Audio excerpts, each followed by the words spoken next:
Have you or a loved one been negatively affected by the Pokemon Research Facility?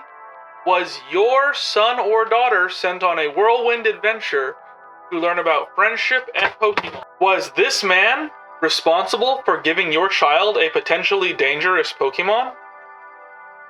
Thanks to Electabuzz feed, a class action lawsuit has been filed against the PRF. And you may have been affected. If so, then you may be entitled to compensation.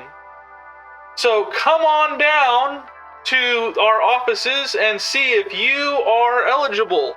You can reach us at the Discord down in the description, where trainers like you are further attempting to crack down on PoryCo's case. I'll see you there. Did I get it? Joining the Discord does not guarantee compensation of any kind. In fact, it guarantees no compensation. As does watching this video at all. There is no compensation. This is a PoryCo ad paid for by taxpayers like you. By viewing this message, you agree to the PoryCo terms of service that when questioned on your opinions regarding PoryCo, you will only answer in a positive light. Failure to do so will result in immediate correction by the PoryCo and its authoritative forces. Your PoryCo is currently uploading your signature to the PoryCo legal team as recognition of these terms. Hello and welcome to the channel. I'm the Thesterninator, but my friends call me Stern. And today we are looking further into PoryCo and their innovative explorations in science that bring humans and Pokemon closer together. As you know, PoryCo has been using technology scavenged from these former evil team leaders to provide us with some new and exciting Pokemon, as well as technology to help trainers in their Pokemon journey. However, thanks to some leaks by a supposed former employee, PoryCo has unfortunately faced some backlash recently. Many are saying that the region's professor, Dimitri Sego, has not been properly fulfilling his duties as the Pokemon professor of the region. And even worse, it's been said that he's not acting in accordance with the will of PoryCo or its investors. Luckily, a researcher has been assigned to step in and ensure that Sego and his team are kept well under thumb. A decorated scientist, Dr. Prunella Plum, has worked with troublesome stand-ins before, and her penchant for making sure that everything around her is in tip-top shape does come in handy for these types of situations. We needed someone who could counteract Professor Sego's wild and carefree attitude, so she was the optimal choice. She herself has actually taken a number of courses required to become a Pokemon professor, and won't be perpetuating the same systems that Professor Sego has been keeping up. There was, of course, as an example, the Druddigon incident. Our records indicate that Professor Sego gave a new trainer a powerful Druddigon as their first partner Pokemon. Obviously, being so over-leveled, the Pokemon felt no need to listen to its new and prospering trainer. It chose, instead of battling, to level an entire early route gym, as well as several homes nearby.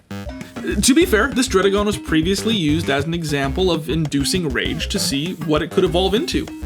Upon the circumstances, of course, but it was considered a failure, as it just became even more angry. But that's in the past, and PoryCo chooses instead to look to the future, and thus Dr. Plum was instated as the secondary to Professor Sego's authority over the region. For her design, I wanted something that felt in place, but also overworked. So a lot of her is about symmetry, while some of it is about asymmetry. So her hair is frazzled, it's kind of all over the place, but she also wears this pantsuit that accentuates the idea that she is very much a person who things being in order is important to her. And I wanted that to be kind of the main motif of the character. She is the secretary who knows more than the CEO, pretty much. That's the idea that I wanted there, was kind of that Mad Men-esque type of feel, while still giving her her own agency. So yeah, I really dig this character. This is actually a character that I unveiled on the Patreon a couple months back. So her and Professor Sego are kind of in this same boat of existing for quite some time, but only recently making it into the ARG story of the corrupted Pokemon and PoryCo. So yeah, she's been around for a while. I've kind of had her in mind as this type of character, this foil to Professor Sego, if you will. Whether they're working together or working against one another is left up to you as the viewer, but for the moment, she's very, very much the anti-Sego. He is free and about just kind of having a good time. Like I've said in previous videos with him, he's a former movie star who kind of took on this role because he was assigned it by PoryCo and he wanted to break out from being a celebrity. Professor Plum, however, this is her life. She is all about numbers, all about making sure that things are the way that they're meant to be, and as you can see by the look on her face, it has worn her down quite a bit, but still, it's what she does. Whether she loves it, whether she hates it, this is the job. And I wanted that to be a big part of her design. I also wanted to capture some of those PoryCo colors while still maintaining that she is very much a plum in human skin. So whereas most of our professors, whether that be sago, oak, birch, all of our professors are named after trees, some of which are named after bushes or shrubs, she kind of stands on the outside being named after a fruit. Still a type of plant, still a type of tree technically, but altogether kind of standing on the outside. And that's where she's happy to be. She's happy to be on the outside, crunching the numbers for these types of organizations and ensuring that things are the way that they are supposed to be. That is her entire personality. There's a certain way things are supposed to be, and if things aren't that way, it's her job to make them that way. So, like I said with that Dredagon incident, it's very much a case where Sago is just kind of doing what any of us would want to do. I think a lot of us who played Pokemon and played Pretend and Make Believe when we were kids pictured, I want the strongest Pokemon, I want to have this or that, oh, what if I was the champion of so-and-so, and she is much more realistic. She is much more, well, that's not the way things are, that is a fantasy, and in her world, Pokemon is the real world, so obviously there are rules that need to be followed, and there's someone who needs to be put in place to make sure they are. So this is Professor Prunella Plum, named after both a prune and a plum, two purple plants, one very sour, one very sweet, and she is very much put in place specifically to keep Professor Sago in line. I love this character. As much as she is a sourpuss, as much as she is not very fun of a person to be around, I think she's a ton of fun. I very much see her as, whereas Professor Sago gives you the running shoes, she gives you the quick walking shoes so that you can continue to be safe on your Pokemon journey. And I think she is a wonderful counterpart to our professor, a professor who I've seen a lot of love for in our Discord as well. Super happy about that, super pumped about that. Just, he's so different, and she and he are two halves of a whole brain. I'll put it that way. Prior to Dr. Plum's employ with PoryCo, she worked on a project titled Pokemon Dream World. In this project, she became infatuated with the concept of a dimension outside of our own, one comprised wholly of what she called dream energy. When this concept was brought up to the Dream World team, they laughed at her. "This is just a fun experiment for people in Pokemon to grow closer," they'd say. But she saw its true potential. She took her research to PoryCo, and upon explaining what she had envisioned for the future of Pokemon Dream Energy, she was immediately taken to the company's CEO. He was fascinated in her ideas regarding the consciousness and subconsciousness of Pokemon, more so in how some Pokemon, like Musharna, could mold these dreams into physical form. He tasked her initially with control over the psyche of this specific Pokemon, but it wasn't long before her own mind began to wander. If it could manifest dreams, then what could it do with a nightmare? She would feed it stories written up on terrible Pokemon who would steal away children like a piper in the night, leading them off into the woods never to be seen again, the ghost stories of Lavender Town, and the mysterious music that would seemingly pour out over the denizens, and soon the Musharna became afraid. It became so afraid that it couldn't help itself.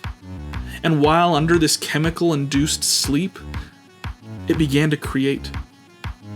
It created a dark reflection of itself and of these stories intertwined together into what it had heard and experienced through all of these terrible fables, and in time it adapted itself so that these nightmares became just as much a part of it as its own flesh and blood. In this design, I wanted to capture the concept of two Pokemon who are based off of the same type of story. Tapirs are known to be dream-like beings, those that cause dream and nightmare. It's why Hypno and Musharna are both based on the same Pokemon. And Hypno has this following for being associated with so many terrible stories. If you're a person who's existed in the Pokemon ecosystem as long as I have, then you're aware of those creepypasta-esque stories of Hypno stealing away kids. And I wanted to bring that to light here. I wanted to make those types of stories in some way or another canon to these experimentations. And what better than a dark reflection of Musharna? One that's all about control over dreams.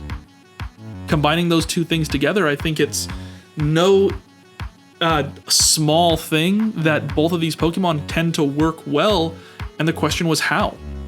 Well, the way that this works is Musharna in a couple of its Pokédex entries talks about how it's able to draw in dreams in this smoke. Other Pokédex entries say that it creates dreams in this smoke, manifesting what it sees into physical form.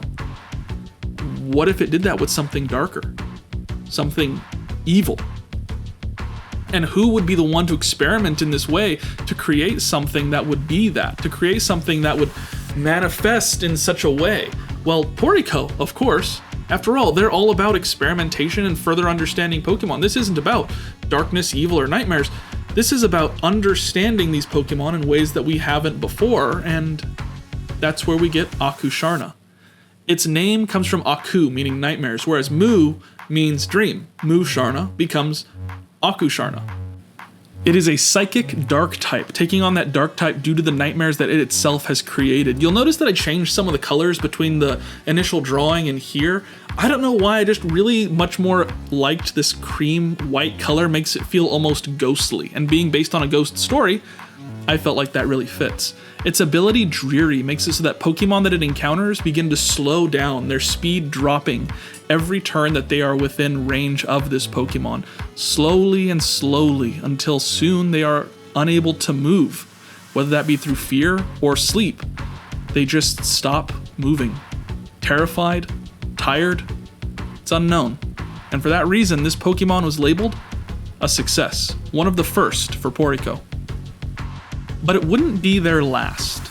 Years later, after the Mintrattle incident, it seems that journalists and reporters have been snooping around more heavily than they have ever before. It became important to PoryCo to be able to survive off the grid. So, they needed to create something.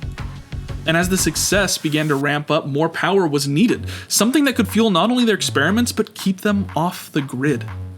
They tried using electrical power and electrodes, but they would break under the stress. They tried mineral power with Garganacl, but they'd repeatedly find diminished to piles of dust and salt. Even Colossal would eventually burn out into nothing but empty husks. Then they turned their attention towards something much more volatile. They turned to the atom. This would be dangerous for any human to interact with, so they decided to devise a Pokemon that could handle it for them. Golurk was a perfect Pokemon to take on this task. It already housed this dormant energy, and being a man-made Pokemon already meant they didn't have to start from nothing. Just improve upon what was already there. The only issue with this new creation was that it seemed to long for friendship. They don't know how or why this got mixed into the DNA or the science of it all, but for some reason it seemed to want to be around people. Every chance it got, it would sneak out and attempt to socialize with other Pokemon, or even worse, it would attempt to befriend trainers. But its core was just far too unstable. Scientists and researchers would always have to go out and find it, usually surrounded by burnt down plants, destroyed homes, or worse. And yet it fought back every time, trying its hardest to escape, trying to become a partner Pokemon like the so many that it had heard and seen, becoming loyal companions with their trainers. But its very existence was a danger to any who would come into contact with it. The researchers decided that it was far too vital to their plans to destroy, so instead they locked it away, the living battery at the heart of PoryCo. There's a certain creaking that you can hear amidst the halls from time to time. The higher-ups will tell you that it's the settling of the building or the creaking of machinery down below, but if you listen closely, it almost sounds similar to a Pokemon crying out for help from deep, deep below the facility. For this design, I wanted to draw on the aspects of Frankenstein, this scared and confused thing that we often associate with a monster. Something that shouldn't exist but does, and wants to live despite the confusion of what it was made to be. If you're unfamiliar with Frankenstein or the true story of all that, then I suggest you look at things like the Iron Giant. How it was designed to be a weapon, but wanted to be something else instead. Think of stories like Oppenheimer, of a misunderstood person, and I wanted to bring that in here. This thing that was created for a purpose that it doesn't necessarily want to fulfill. It's a Pokemon. And within Pokemon, there is this nature for friendship, this nature to become a companion, to become a partner in this journey. And yet, it's not allowed to. By its very creation, it's not allowed to. Whether for the safety of others, or just because PoryCo is PoryCo, this Pokemon can't do the one thing that Pokemon are made to do, or want to do. And I think that that's incredibly sad. But it also captures kind of the utility over the emotional aspect of PoryCo and this whole series. I never sought out to create a series that was about the evils of animal experimentation or animal testing, but that's kind of what this is a reference to. It's no longer the thing that it was. It's something different, something made to fulfill a niche that it was never naturally supposed to. I wanted it to feel like it was modern, like the robots that you see out of those 1930s comic books or tabloids. It's monstrous, but not by personality, by physical form.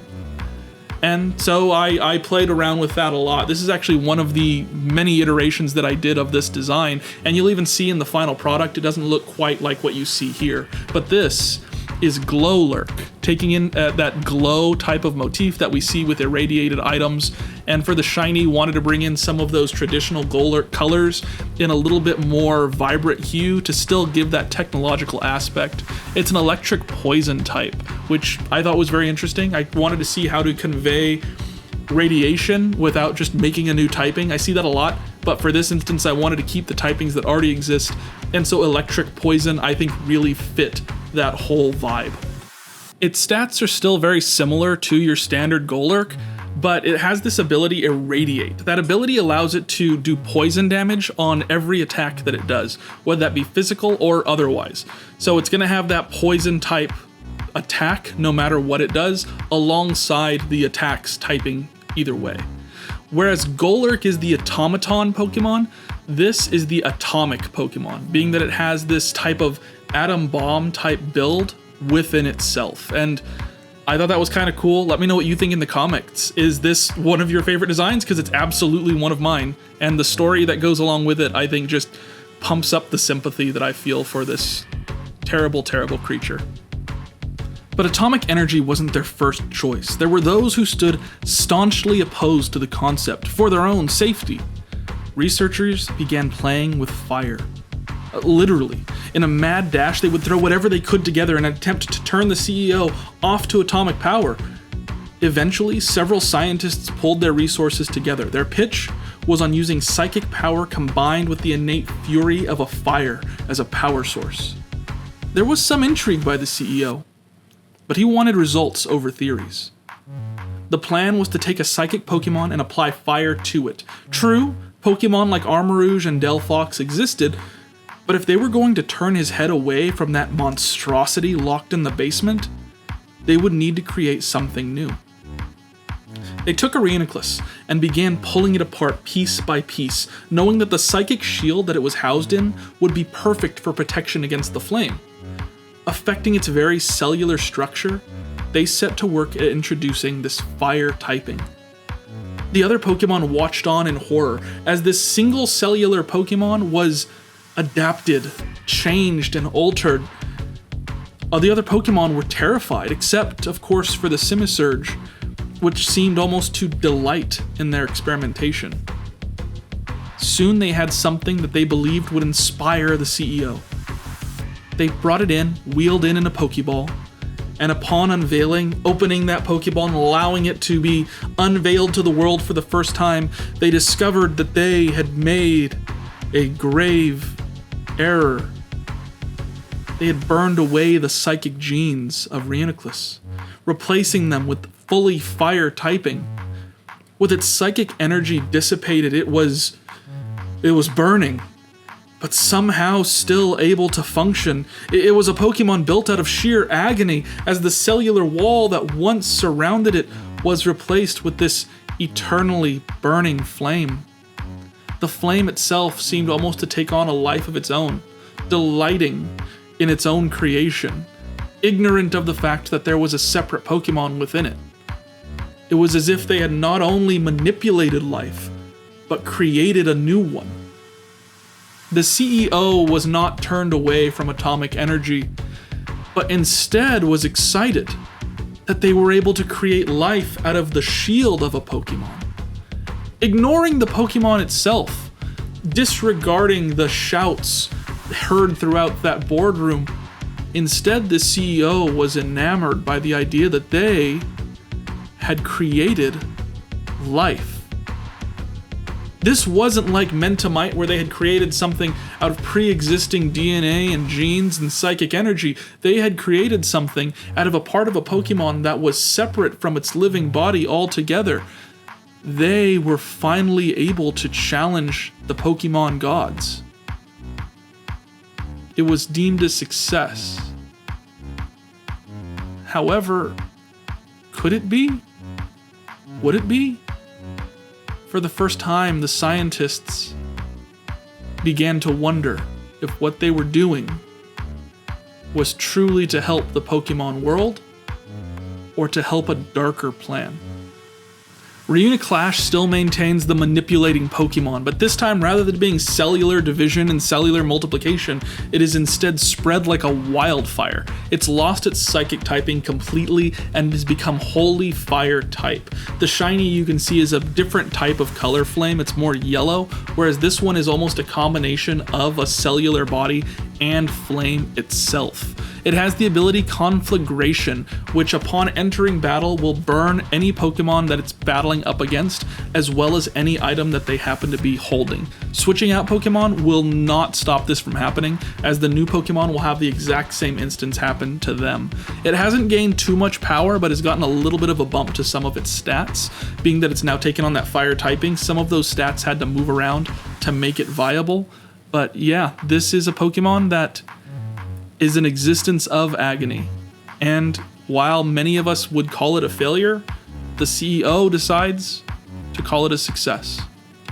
And that brings us to the end of the video. Let me know your thoughts down in the comments, and be sure to follow me across all the platforms down below as well. Like I said, we have a great little Discord community that's very quickly growing, and to celebrate that, we've got a contest going on that you can get more information over at that Discord for a Five Nights at Freddy's themed giveaway. Some changes will be coming to the channel very soon. I've got a couple collabs scheduled out for the end of the year, October, November, December, and some spooky prompts for throughout October. So stay tuned for that. Very excited, a lot of cool stuff going on. But until that day comes, it sounds like you know where to find me, and I'll catch you in the next video. Bye.